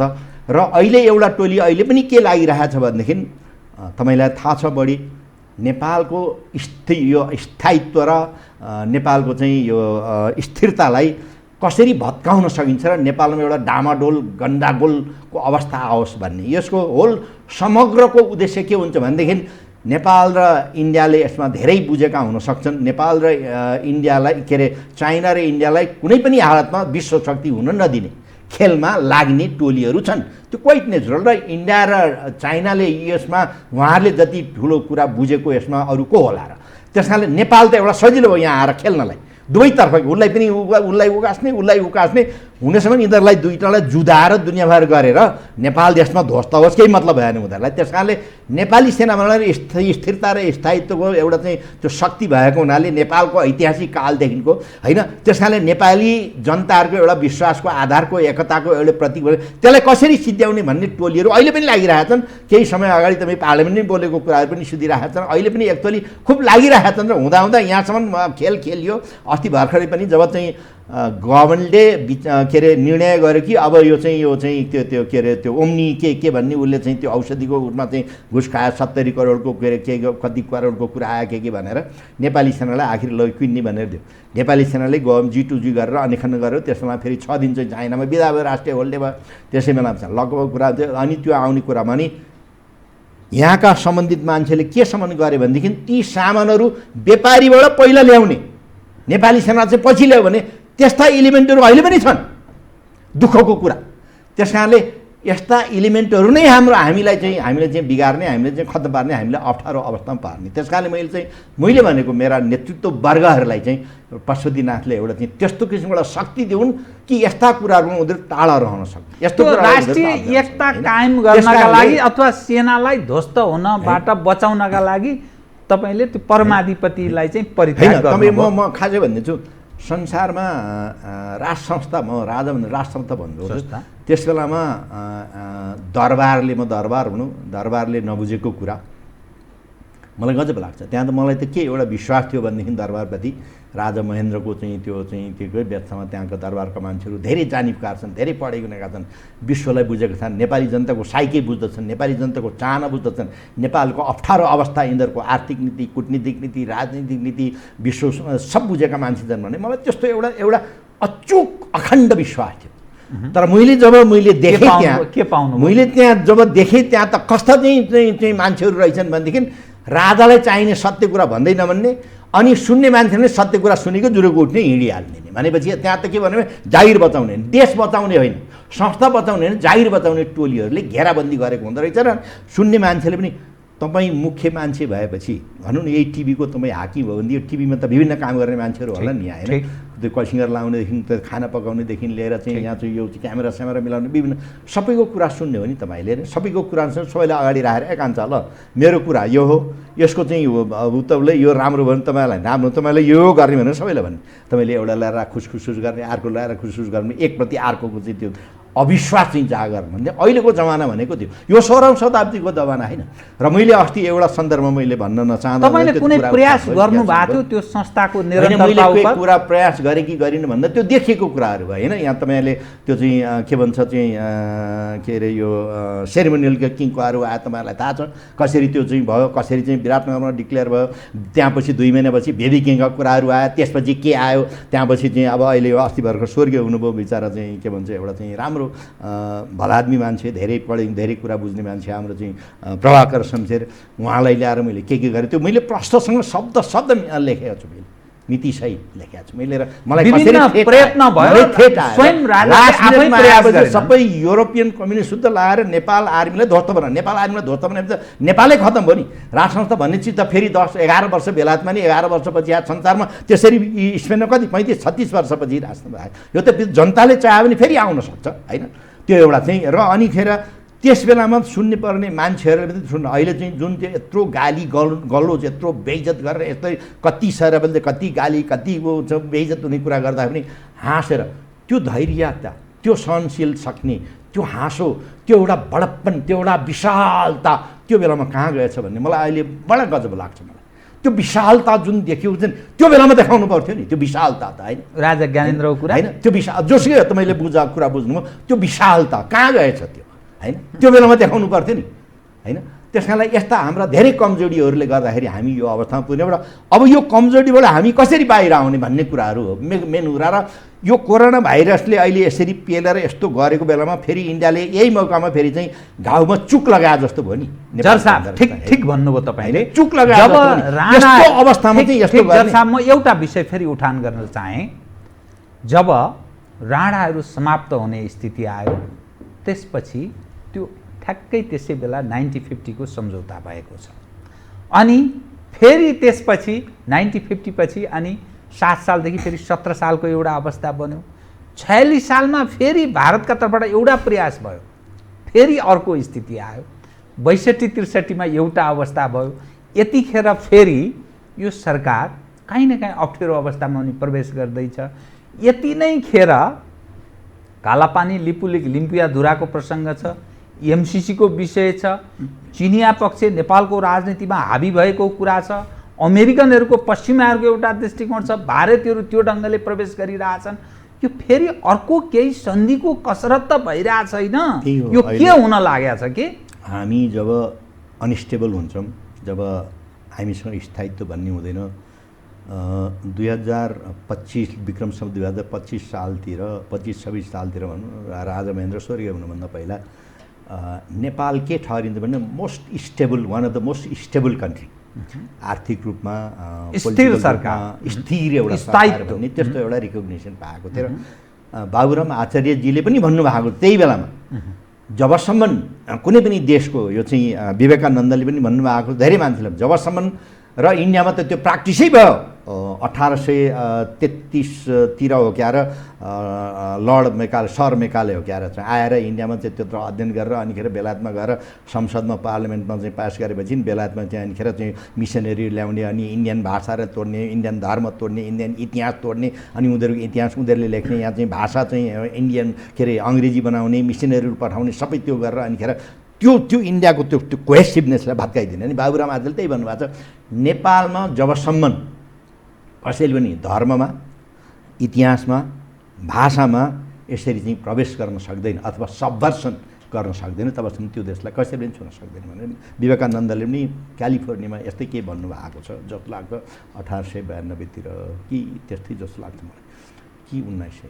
एनिवे, त्यस कारणले हामी जब अस्थिर हुन्छौँ, हामी आफूबाट जब टुट र फुटको अवस्थामा हुन्छौँ, जब हामी एउटा सानो कुर्सीको लागि देशलाई बिर्सन्छौँ भने त्यही बेलामा अनि विदेशीहरूले छिमेकीहरूले हामीलाई हेप्ने र हामीलाई चाहिँ दलाएर अन्डर ड्युरेस अनेक किसिममा सही गर्न लाउने, त्यो अवस्थाबाट हामी बस्ने कि नबस्ने भन्ने कुराहरू हो अहिले।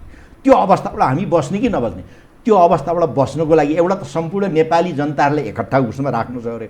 प्रधानमन्त्रीले गोर्लेको कुरामा यति अस्तित्व होस्, यति प्रोएक्टिभ होस् कि त्यो सम्पूर्ण वाह ठिक हो भन्नु पर्यो। प्रधानमन्त्रीले बोलेको कुरालाई ए यस्तो है उहाँ बाहिर यस्तो भइरहेछ यस्तो बोलेको भन्ने तपाईँलाई चाहिँ कस्तो लाग्छ त? त्यसकारण विश्वासको वातावरण मलाई म यसमा समग्रमा भन्छु, मलाई के दुःख लाग्छ भनेदेखि यत्रो अहिले यस्तो अवस्थामा नि हाम्रा चाहिँ पावरमा बसेका ठुल्ठुला शक्ति ओगटेर शक्तिको मेचमा बसेको मान्छेहरूप्रति हाम्रा समग्र नेपाली जनताले किन विश्वास गर्न नसकेको, किन विश्वास गरिराखेका छैनन् होइन?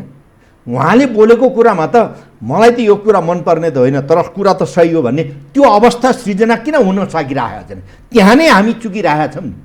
जस्तै संसारमा धेरै नेताहरूले बोल्दाखेरि त त्यो कुरा मलाई त मन पर्दैन, तर सत्य कुरा है, नेपालको लागि त फाइदाजनक हुने त्यो सृजना, त्यो अवस्था सृजना गर्ने खुबी हाम्रो नेताहरूमा नभएकै कारणले अहिले कुनै पनि नेपालीले हाम्रो नेतालाई बोलेको कुरा विश्वासै गर्न चाहँदैन। हे त्यसले आफ्नो लागि बोले, आफ्नो मान्छे गर्न लागि गर्न बोल्यो। अब अहिले नै हेर्नुहोस्, अहिले चाहिँ कोरोनाको यत्रो समस्या परिरहेछ, यसले आउने आर्थिक अवस्था अब के हुनुहुन्छ? आज भोलि कहिले हो चाहिँ बजेटको कुराहरू आउँछ क्यारे, घोषणा हुन्छ 15 गते होइन? यो अवस्थामा अहिले हामीले चाहिँ यो आर्थिक ऊ चाहिँ कहाँबाट जोड्ने होइन, पैसा कहाँबाट जम्मा गर्ने भन्ने अवस्था हो नि अहिले त। अब यो सांसदलाई हामीले अहिले किन भत्ता दिनु पऱ्यो अहिले होइन? यो चाहिँ के भन्छ, यो पुनर्वासको त्यो त्यो कुराहरू अहिले किन उठाउनु पऱ्यो? यी दुनियाँभरका सल्लाहकार राख्नुपर्ने किन राख्नुपर्ने अहिले होइन? यो चाहिँ यो संहिताको बिचको यो चाहिँ संयन्त्र चाहिँ प्रोभिन्सियल सरकार अहिले कानुन के भन्छ संविधान एमेन्डमेन्ट गर्नुपर्ने, यी कुराहरूमा संविधान चाहिँ एमेन्डमेन्ट गर्नुपर्छ तुरुन्त। अहिले अब हाम्रो प्रधानमन्त्रीजीले प्रदेश सरकारको काम छैन, त्यो बढ्नु नेपालले धान्न नै सक्दैन, त्यो धान्न नै सक्दैन, त्यो खारेज गर्यो भने प्रशस्त पैसाहरू आउँछ। त्यस कारणले अहिले बजेट कहाँबाट जोड्ने निर्मम र निष्ठुर भएर सरकारले हो। किन सबैले यो गल्ती रहेछ भनेर महसुस भइसकेको छ मेजोरिटी मान्छेलाई। प्रधानमन्त्रीज्यूले तपाईँले सुन्नुभएको छ, आफैले भन्नुभएको छ, नेपालको सन्दर्भमा संहिता भनेको बोकाको टाउकोमा भैँसीको टाउको ल्याएर हाल्ने रागाको यस्तै के भन्नुभएको छ होइन? कति बुझ्नु भएको रहेछ उहाँले होइन? यसको चाहिँ के भन्छ समस्या के हुन्छ, यसको चाहिँ इम्प्याक्ट के हुन्छ नेपाललाई भनेर बुझ्नु भएको रहेछ नि। कसरी भ्याउँछ हाम्रो आर्थिक अवस्थाले होइन? यो हुनै नसक्ने नेपाल जस्तो एउटा सानो फुच्चे देशमा चाहिँ यस्ता कुराहरूमा निर्मम भएर निर्णय गर्न सक्नु पऱ्यो सरकारले।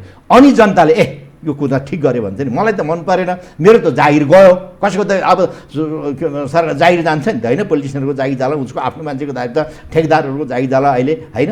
अहिले पनि चाहिँ ठेक्कापट्टाको उसमा लागेर, अहिले पनि चाहिँ एउटा व्यक्तिको उसमा लागेर अहिले त पैसा जम्मा गरेर यो कोरोनाबाट कसरी, यो कोरोना अब हामीसँग रहन्छ, यो एचआइभी जस्तै रहन्छ, यो क्यान्सर जस्तै रहन सक्ने सम्भावना धेरै देखिएर अहिलेसम्म औषधि निकालिरहेको छैन। हालाकि बेलायत र चाइनाले अनेक खण्ड गरेर यो चाहिँ कति चाहिँ के भन्छ यो चाहिँ त्यो प्रयोग पनि गर्न थालिसकेका छन्, अहिले चाहिँ भइरहेछ। तर त्यो ऊ चाहिँ रेकग्नाइज त भएको छैन, त्यसले चाहिँ ऊ त मान्यता त पाइसकेका छैन। त्यसले यो नेपाल जस्तो देशले फेरि त्यो चाहिँ एक्सेसिबल हाम्रो लागि हाम्रो आर्थिक अवस्थाले भेट्छ कि भेट्दैन होइन? हामीले त्यसलाई म्यानेज गर्न नसकेर पोर्टलमा 2000 मान्छे आउँदाखेरि हामीले यत्रो समस्या कहाँ राख्ने के गर्ने भनेर होइन? भागेर चोरेर साइकल चढेर भागिरहेका छन्। के अरे क्वारेन्टाइनमा भएका मान्छेहरू किन भागिराखेका छन्? यतातिर पो ध्यान दिने हो नि अहिले यिनीहरू त्यो पैसा चाहिँ कहाँ लगेर कसरी खर्च गर्ने त्यो आफ्नो उसमा भने देशको लागि अहिलेको समस्या समाधान गरेर अब यसलाई कसरी उठाएर लग्ने होइन? अब 8-10 लाख मान्छे आउने भने चाहिँ त्यो 8-10 लाख 2000 आउँदाखेरि यत्रो समस्या छ। 8-10 लाख आयो भनेदेखि हिजो नै प्रधानमन्त्रीज्यूले भन्नुभयो कि 4-5 लाख मान्छेहरूको कुराहरू गर्नुभयो, हामी 25,000 मान्छे त तुरुन्तै ल्याउँछौँ भन्नुभयो उहाँले। त्यो 25,000 मान्छे आएर तिनीहरूलाई कहाँ राख्ने, हामीले के खान दिने? के काम दिने सबभन्दा पहिले त उसलाई यस्तो काम दिन सक्नु धेरै चुनौतीहरू छन्, धेरै सङ्कटका काम गरेर अवस्थाहरू दिएर छन्, त्यो आफ्नो आउँदैछन्। खुट्टामा आफैले उबार्न सकोस् हामीले कौशीमा खेती गर्ने गएर फाँटमा जमिनमा पानी ल्याएर गर्ने हो त्यसको लागि त पैसा चाहियो नि अब होइन खेती उमार्नु पर्यो र हामीले खाने चिज हाम्रै देशमा उमार्न सक्नु पर्यो हामीले प्रयोग गर्ने हाम्रो देशमा उमार्न सक्नु पर्यो ताकि हामी हेप्पी नहौँ त्यतातिर लाग्नको लागि त पैसा चाहियो नि अब त्यो पैसा त जम्मा गर्नु पर्यो नि यो नचाहिँदो किसिमको गलगाँड चाहिँ भिडाएर यो गर्ने त अवस्था त होइन अहिले त्यस कारणले नेतृत्व वर्ग भने त्यतातिर जाने हो नि व्यवहारिक भने एकपल्ट गरेको गल्तीलाई सच्याउन सक्नु पर्यो हामीले ठुलोपन भनेको नै त्यही हो यो त्यो अङ्ग्रेजीमा गल्तीलाई सच्याउने र गलगाँड पनि भन्ने भाषा बडा मिठो भाषा प्रयोग गर्नुभयो। जज साहब हजुर I think you know general Bakshi Indian general yes if he is the same general उहाँले के भन्दै हुन्छ एक सन्दर्भमा केही दिन अगाडिको घटना हामीहरूले बहुत ठुलो गल्ती गरेछौँ बहुत ठुलो गल्ती गरेछौँ अरू सन्दर्भमा पनि उहाँले बोल्नु भएको छ नेपालका माओवादीहरूलाई जो टेरोरिस्ट थिए तिनीहरूलाई संरक्षण गरेर त्यहाँ देशे ध्वंस पार्ने हामीले डिजाइन गऱ्यौँ त्यो नै हाम्रो गम्भीर अपराध भएछ उनीहरू रियलाइज गर्न थालेको देखिन्छ। यो परिवर्तनको वान अफ दि सम्भागमा तपाईँ पनि देखिनुहुन्छ। यो इन्डियनहरूमा आएको जो चेन्ज छ नि त्यो परिवर्तन रिथिङ गर्ने त्यो पुनर्विचार गर्ने यो के यो कतै कतै उनीहरू के रिथिङ गर्न लागि के भन्ने अर्थ जस्तो लाग्छ। जीवरामजी उहाँ चाहिँ एकजना रिटायर भएको उहाँ चाहिँ म चिफ हुँदाखेरि नै त्यो सायद उहाँ यो the leader of the NDC team जस्तो लाग्छ मलाई I'm not very sure if is the same general. त्यस बेला पनि मलाई चाहिँ त्यो मैले चाहिँ त्यो बोल्ने मलाई भेट्न आएको सन्दर्भमा चाहिँ विद्यार्थी भेट्न आउँछ नि त्यहाँ त्यो भेट्न आउने सन्दर्भमा उहाँले अब कन्जेलले त्यहाँ क्वेसन्स सोधे यो माओवादी कसरी सम्बन्ध हुन्छ के गर्छ कसरी गर्छ भने it's not you job that's मेरो रेस्पोन्सिबिलिटी भनेर अनि उहाँको त्यस बेलाको एम्बेसडरले मुकेशजीको हुन्छ एम्बेसडरले के भने खै चिफले चाहिँ अहिलेको चिफले केही नै गर्दैन आई हेभ द प्लान भन्छ र वाट इज यो प्लान भन्दाखेरि he doesn't tell me so he must be having a plan भनेर भन्यो भनेर उहाँले पछि पनि भन्नुहुन्थ्यो मलाई। त्यस कारणले उनीहरूले त्यो गल्ती गरेको मैले अस्ति यसै सन्दर्भमा एउटा के भने त्यस बेलामा घर घर धाएर चिठी लेखेर हामीले शरण देऊ हामीले यो गरेर यहाँ अलिकति पेल्यो राष्ट्रिय सेनाले राष्ट्रिय सुरक्षा बलले पेल्यो कि उता कुदेर घर घर धारे अहिले त राइट समय हो नि त्यहाँ घर घर गएर होइन त्यहाँ चाहिँ बोर्डरदेखि उता पारी गएर दिल्लीका घर घरमा गएर भन्ने अहिले राइट समय हो नि जो नेपालको सन्दर्भको लागि नेपालको इज्जतको लागि नेपाललाई बचाउनको नेपालको टेरिटोरी फिर्ता ल्याउने अहिले भन्ने हो नि ती मान्छेहरू किन त्यहाँ गएर भन्दैन त्यही भएर अनिखेर हामी हेपिएको कारण त्यही हो। हामी यहाँ आएर कुरा चाहिँ ठुल्ठुला गर्छौँ अनि त्यहाँ गएर चाहिँ शरण पर्छौँ त्यहाँ गएर पनि हामीले जो बोल्ने त्यही कुरा बोल्नु पऱ्यो र यहाँ बोलेको कुरा हामीले लागू गर्नु पऱ्यो बोल्न नहुने कुरा बोल्नु भएन ताकि उनीहरूको विश्वास यो मान्छे कुरा फेर्दैन भन्ने। अब हामी यहाँ दिल्लीमा गएर एउटा कुरा गर्ने चाइनामा गएर एउटा कुरा गर्ने अनि यहाँ अर्कै कुरा गर्दा कसले विश्वास गर्छ हामीलाई कसैले पनि विश्वास अहिलेको अवस्था भनेको त्यो हो। तर उनीहरूले हामीलाई प्रयोग गर्छन् उनीहरूको स्वार्थको लागि हामी त्यसमा अब कति भुलिराख्ने कति त्यसमा झुन्ड भइराख्ने अब त्यसबाट हामी निक्लिनु पर्यो। अब खास गरेर यो चाहिँ नयाँ जेनेरेसनहरूले सोच्नु पर्यो सेकेन्ड रङ थर्ड रङका कुनै यस्ता महु भन्ने मान्छेहरू छन् भने अब निस्किने अवस्था हो। त्यस कारणले यो अवस्था भनेको अति नै जटिल समस्या छ नेपालको। एउटा त कोरोना भाइरस यही बेलामा फेरि हाम्रो छिमेकले अर्को ऊ ल्याएर हामीलाई चाहिँ पेल्न चाहिँ खोजिराखेको छ होइन। यो पेलाइबाट हामी कसरी उम्किने कसरी बच्ने हाम्रो जमिन फिर्ता ल्याउने अनि कोरोना भाइरस कसरी बस्ने उपायहरू के छन् र संसारले यस विषयमा के गरिरहेछन्। हाम्रो छिमेकी भारतमा अहिले कोरोना भाइरस त एउटा चाहिँ इपिसेन्टरै होला जस्तो भइसक्यो एसियामा होइन किन त्यहाँको जनसमूह त्यहाँको गरिबी त्यहाँको चाहिँ त्यो अवस्था त्यहाँको चाहिँ त्यो गन्जागोलहरू त्यहाँ छ नि। तर त्यो ठुलो देश भएको त अब्जर्भ गर्न सक्दैन फरक पर्दैन। हामीले त 2000 मान्छे आउन साथै हामीलाई त्यहाँ समस्या पर्छ। हाम्रो त्यो त्यस्तो बिन्दु अब्जर्भ गर्ने खुबी नै छैन होइन। त्यस्तो अवस्थामा भएको देशले के उपायहरू छन् त्यतातिर हामी सबै बस्नु पर्यो। अब सबै खास गरेर विज्ञहरू राखेर बसाउनु पऱ्यो र अनि यी नहुने कुराहरू चाहिँ यो पोलिटिक्समा जुन कुराहरू घुसेका छन् नि यी कुराहरू हटाउनको लागि अर्को एउटा उपाय छ के भन्नु संविधानमा चाहिँ त्यो चाहिँ यिनीहरूले चाहिँ यसले तुरन्त चाहिँ नेपालको भलो चाहने भने यिनीहरूले चाहिँ एमेन्डमेन्ट गर्नुपर्ने। अब इलेक्टेड मान्छेहरूलाई कुनै पनि एक्जिक्युटिभ प्लेसमा एक्जिक्युटिभ चाहिँ उसमा चाहिँ नराख्ने निर्वाचितलाई कार्यकारी अधिकार कुनै पनि हालतमा नदिने। त्यो भयो भने घुसखोरी पनि बन्द हुन्छ। यहाँ यो पोलिटिकल मुभ ठेक्का पट्टादेखि लिएर काटेल सबै बन्द हुन्छ हेरिराख्नु तर यिनीहरूले गर्दैन। त्यस कारणले त्यो मान्छेलाई नीति निर्माण गर्ने नियम कानुन बनाउने त्यस्तोमा राख्ने हो र अनि एक्जिक्युटिभ उसमा चाहिँ एउटा चाहिँ 5 वर्ष 4 वर्ष तोकेर एउटा विज्ञ को छ, विज्ञ त्यो विषयको, जस्तै परराष्ट्रमा होइन, परराष्ट्रमा कस्तो विज्ञ, अनुभवले खारिएको, विश्व जगत अहिलेको संसार बुझेको, नेपालको जोग्राफी, हाम्रा छिमेकीहरूको चाहिँ उनीहरूको चाहिँ एस्पिरेसन बुझेको, हाम्रा चाहिँ समस्याहरू बुझेको र हाम्रा बाटाहरू के हुन्छ त्यो खेल्न सक्ने के हुन् त्यस्तो बुझेको मान्छेले त्यहाँ राखिदियो भने त 5 वर्षको लागि त्यसले त जो पनि नाम कमाउन चाहन्छ नि होइन, त्यसलाई चाहिँ कसैलाई खुसी पार्नु पनि परेको छैन। कोही के अरे पूर्व प्रधानमन्त्री आउँदाखेरि उहाँ लिन जानु पनि पर्दैन एउटा सिडिओलाई, त्यस्तो भयो भने त आफ्नो जिम्मेवारी निभाउँछ जोसुकै होस् होइन, कानुन समाउँछ, उसको higher loyalty is always to the rule of law हुन्छ। तर यहाँ त हाम्रो लोयल्टी त के भने एउटा व्यक्ति भयो, त्यो व्यक्ति खुसी भने म खुसी हुन्छु भनेपछि त्यो व्यक्तिलाई कसरी खुसी पार्ने। अहिले त मैले थाहा पाएका चिनेका तपाईँहरूले जानेका मान्छेहरू एम्बासीमा गएर हरेक हप्ता गएर रिपोर्ट बुझाउने मान्छेहरू यहाँ चाहिँ क्याबिनेट मन्त्रीका सल्लाहकारहरू छन्। अनि त्यो अवस्थामा अनि हाम्रा छिमेकीहरूले भन्दैनन् हामी किन डराउने, हाम्रा छन् नि त्यहाँ मान्छे भने।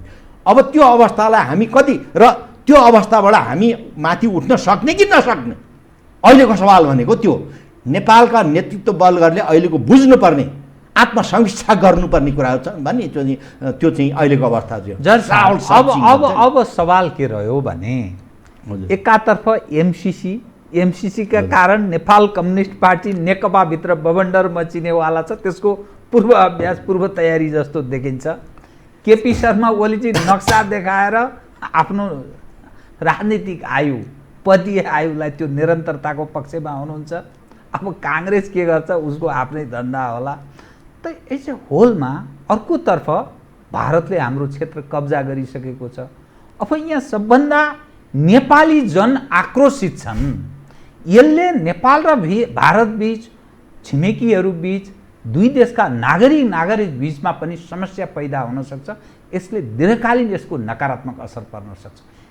यस्तो अवस्थामा राजनीतिक नेतृत्वले ठिक निर्णय गर्न सकेन, ठिक सन्देश प्रवाह गर्न सकेन, नेतृत्व प्रदान गर्न सकेन भने मुलुक त चल्नु पर्यो नि। फेरि मुलुक अदर पार्ट, व्यक्ति आउँछन् जान्छन्, यी गौण विषय हुन्, व्यवस्था गौण हो, मुलुक महत्त्वपूर्ण हो, जनता महत्त्वपूर्ण हो। त्यस्तो बेलामा कसले के गर्ने भन्ने एउटा अहम प्रश्न हुन्छ। तपाईँ अ काइन्ड अफ सेलिब्रिटी जस्तो तपाईँप्रति पनि मानिसहरूको आस्था बहुत ठुलो सङ्ख्याका मानिसहरू छन्।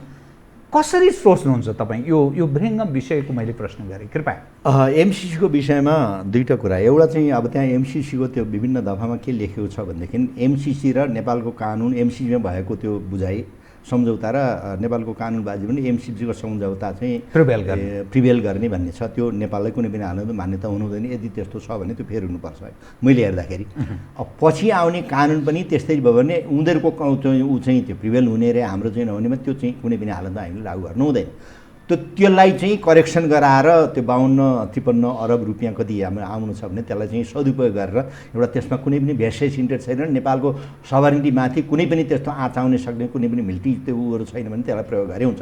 तर यस्ता कानुन यस्ता लवजहरू हुन्छ त्यसलाई फेर्नै पर्छ। त्यो चाहिँ त्यही अवस्थामा एक्सेप्ट गर्ने कुनै पनि हालतमा नेपालको सन्दर्भमा हुँदैन। पैसा ठुलो होइन, सभरेनिटी ठुलो, नेपाल ठुलो, देश ठुलो है। अर्को कुरा तपाईँलाई म एउटा के भनौँ भने हाम्रो अहिले स्थापित मान्यता चाहिँ के भयो भनेदेखि नेता त्यसै नेता हुने होइन, नेतालाई उसको टिमले नेता बनाउने हो। त्यो टिमले त्यो टिम चाहिँ कस्तो हुनु पऱ्यो भने त्यो बिरबल जस्ता टिममा त्यो बिरबल जस्ता मान्छे हुनु पऱ्यो। अकबरको यसो हेर्दाखेरि त्यो बिरबलले त्यो अकबरलाई जुन गाली गर्छ नि, बेला बेलामा गाली गर्ने, बेलामा उफ्रिने भने त कस्तो मरु चाहिँ के अरे राजद्रोही मान्छे रहेछ, राजाको विरोधी मान्छे र देश विरुद्ध भन्दा देखिन्छ नि। तर अकबरलाई थाहा थियो कि बिरबल जस्तो राजभक्त देशभक्त मान्छे आएको छैन भनेर उहाँले जहिले पनि त्यो राखेको। हाम्रो त्यस्तो मान्छे चुन्न सक्ने खुबी भएन। हामी त कस्तो भने त्यो पार्किन्सन लमा भने जस्तो 3rd ग्रेडको मान्छेले 4th ग्रेडको स्टाफ मात्रै चुन्छ, सल्लाहकार मात्रै चुन्छ अरे कि, किन आफूले डोमिनेट गर्नु पऱ्यो नि है भन्न सक्छ। बुझे कि राख्दा उसलाई नै त्यस कारणले उसले 3rd ग्रेडको म छु भनेदेखि मैले त 1st ग्रेडको, राम्रो नेताले त 1st ग्रेडको 2nd ग्रेडको मान्छे चुन्ने हो नि, ताकि उसले सत्य तथ्य रिसाओस् या खुसाओस् भन्छ। यस्तो त्यस कारणले पृथ्वीनारायण शाह जस्तो ठुलो त्यो धार भएको मान्छेहरू, ठुलो विचार भएको मान्छेहरू, त्यस्तो मान्छे उहाँले त्यसरी कुन मान्छेलाई कहाँ राख्ने भन्छ नि। अहिलेको जमाना नि भन्छ मेरिटोक्रेसी भन्छ, ट्रान्सपेरेन्सी भन्छ, एकाउन्ट, त्यस्तोमा विश्वास गर्ने मान्छेहरू पनि त होला नि नेपालमा। एम्बेसडर हुनका लायक मान्छेहरू हुन्छ, त्यस्तो मान्छेहरू उ गर्न सक्नु पऱ्यो। उनीहरूले अब आफ्नो सोच्नु भएन, पार्टीको सोच्नु भएन, आफ्नो गुट सोच्नु, नेपाल सोच्नु पऱ्यो। बाबा तपाईँले राजनेताको कल्पना गर्नुभयो, इनकेस त्यस्तो स्थिति भएन भने के हुन्छ त? यो कोर्स यस्तै रहन्छ कि अथवा यसमा चेन्ज आउँछ कि कता प्रवेश गर्छ भन्ने एउटा एजम्पसनको एकदमै सान्दर्भिक कुरा उठाउनु जीवरामजी। मलाई के लाग्छ भनेदेखि चाहिँ विश्वको यो यो यो जुन ग्लोबल अर्डर अहिले इस्टाब्लिस भएको छ त्यो इट्स गोइङ टु चेन्ज। मानिसको अब चाहिँ लुवाई खुवाई, मानिसको विचार, मानिसले सोच्ने खानपान, मानिसको काम गराइ, वर्किङ सिस्टमहरू अब चेन्ज हुन्छ। यो कोरोना भाइरसको कारणले गर्दाखेरि अहिले विश्व जगतको हेर्दाखेरि अहिलेसम्म इस्ट्याब्लिस भएको ओल्ड अर्डर चाहिँ धेरै भल्नरेबल भइसक्यो, धेरै थ्रेटन भइसक्यो। त्यो चाहिँ एकदम डामाडोल अवस्थामा पुगिसक्यो। त्यसलाई क्रिएट गर्ने शक्तिले नै त्यसलाई थ्रेटन गरिरहेको छ। र अब यो राइजिङ पावर जुन छ त्यो राइजिङ पावरले आफ्नै किसिमको ग्लोबल अर्डर सुरु गर्न खोजिरहेको छ उसले, होइन? ताकि उसको विलहरू, उसको चाहिँ आइडियोलोजीहरू, उसको चाहिँ फिलोसफी, उसको प्रिन्सिपलहरू चाहिँ इस्टाब्लिस हुनु भनेर यसमा अनिका हार्ड पावर पनि कहिलेकाहीँ युज गर्ला, सफ्ट पावर अहिले दुनियाँभर सफ्ट पावर गर्ने, त्यसको लागि चाहिँ अनेका यो चाहिँ के भन्छ सबभर्सन गर्ने, के अरे स्याबोटाज गर्ने, स्पेनाजहरू चाहिँ गराउन अनेक गर्छन् शक्ति राष्ट्रहरूले, त्यो गर्छन्। अब त्यसको चपेटामा नेपाल जस्तो भौगोलिक अवस्था भएको दुईवटा ठुला राष्ट्रहरूको बिचमा बसेको, त्यसको सभरेन्टी जोगाउनको लागि it's going to be intense conflict and chaotic condition that is going to be created in the world. यो कोरोना भाइरस पछि अब यो बिस्तारै आउने कुराहरू, त्यस्तो अवस्थामा नेपाल कसरी सर्भाइभ गर्ने? हामीले अब यो ट्रस्ट डिफिसिटलाई निवारण गरेर ट्रस्टको अवस्था एकअर्कालाई विश्वास दिन नेपालका नेताहरू यस्ता सक्षम छन् एउटा स्पेस क्रिएट गर्ने, त्यो स्पेस हामी आफै खेल्ने र एउटा स्पेस क्रिएट गर्ने, मानुभर गर्न सक्ने त्यो अवस्था नेबरहुडमा इस्ट्याब्लिस गरेर एन्ड बियोन्ड द नेबरहुड त्यो अवस्था क्रिएट गर्ने। अबको नेताहरूले त्यो सोच्न सकेनन् भने नेपाल धेरै अप्ठ्यारो अवस्थामा पर्न सक्छ र नेपालको सभरेन्टीमाथि पनि प्रश्न चिन्हहरू उठ्न सक्छ। त्यस कारणले अहिले अति नै संवेदनशील अवस्था हो नेपालको लागि, एकदमै जटिल अवस्था हो। किनभनेदेखि यही कोरोनाकै लागि हामी भनौँ न, अब हामीले 4-5 लाख मान्छे आउने भन्छन्, भोलि कोरोना त यो त बढेर गइरहेको छ। हाम्रो अहिले नै आज नै कति भयो, 7-8 लाख जति कति चाहन्छन् भइसक्यो। यो त बढेर केही समयको लागि बढेरै जान्छ यो, किन हाम्रो अवस्थै त्यस्तो छ। हाम्रो न क्वारेन्टाइनमा बस्ने अवस्था छ, न राख्नु सक्ने अवस्था छ, न औषधि दिने अवस्था छ, न त्यो चाहिँ हामी यहाँ प्रडक्ट नै हामीले किन्नुपर्छ। त्यो किन्ने पैसा पनि कति नै होला र हामीसँग त्यो के भन्छ हार्ड करेन्सी नै कति नै होला र त्यस कारणले अर्काले दिएको भरमा अर्काले ला खा भनेर घाँस काटेर दिएको। अब त्यो दिने अवस्थामा भएका मान्छे पनि उनकै अवस्था समस्या छ भने त्यसले कति देलान् भनौँ न, पैसा आइएमएफले कति देला, हामीले के अरे एडिबीले कति देला, वर्ल्ड ब्याङ्कले हामीलाई कति देला, अरू जगतले क्या देशहरूले हामीले कति, कुनै उनकै समस्या छ नि। अब त्यो अवस्था हामीले विचार गर्न सक्दैनौँ। अब आउने समस्या दुईवटा ठुला राष्ट्रहरूको बिचको जो घनीभूत त्यो इन्टेन्स त्यो कन्फ्लिक्टमा अब हामी कसरी बस्ने भन्नको लागि यो एउटा वातावरण क्रिएट गर्ने एउटा सुनौलो मौका पनि हो, एउटा ठुलो चाहिँ सुनौलो मौका। किनभने हरेक चाहिँ के भन्छ त्यो चाहिँ समस्याले समाधानका उपायहरू, हरेक च्यालेन्जेस आर एकम्पनिड बाई अपर्च्युनिटिज भन्छ। त्यो अपर्च्युनिटी चाहिँ के हुन्छ? अब खन्तलासी गर्नु पऱ्यो। नेपालमा त हामीलाई यस्तो किसिमको चाहिँ नेचरले यस्तो किसिमको एउटा चाहिँ त्यो सम्भावनाहरू दिएका छन् नि। यहाँको क्लाइमेटिक कन्डिसन भनौँ न, हरेक किसिमका चिज संसारमा हुने अलमोस्ट सबै चिजहरू नेपालमा हुन्छन्। त्यस्तो किसिमको क्लाइमेटिक कन्डिसन छ नि हाम्रो। त्यो कहाँ के कति हुन्छ नि त, विज्ञहरूले कहाँ के गर्नुपर्छ र आउने मान्छेलाई कसरी त्यहाँ हाम्रो समाहित गर्ने। अब र उसको खुट्टामा उसले त्यसबाट प्रड्युस गरेर चाहिँ अरूले पनि खान पाउन्, अरूले पनि, ताकि हामीले अर्काको मुख ताक्नु नपरोस् र नेपालका फर्टाइल ल्यान्डहरू जोगाउने अहिले पनि अवस्था। तुरुन्त निर्णय गरेर अब यो जग्गा काट्ने, किता काट गरेर यो सबै चाहिँ धान फल्ने, चामल फल्ने, तरकारी फल्ने जमिनहरू क्षमता राख्छ जस्तो लाग्छ तपाईलाई? त्यो समस्या त्यो समय हो अहिले।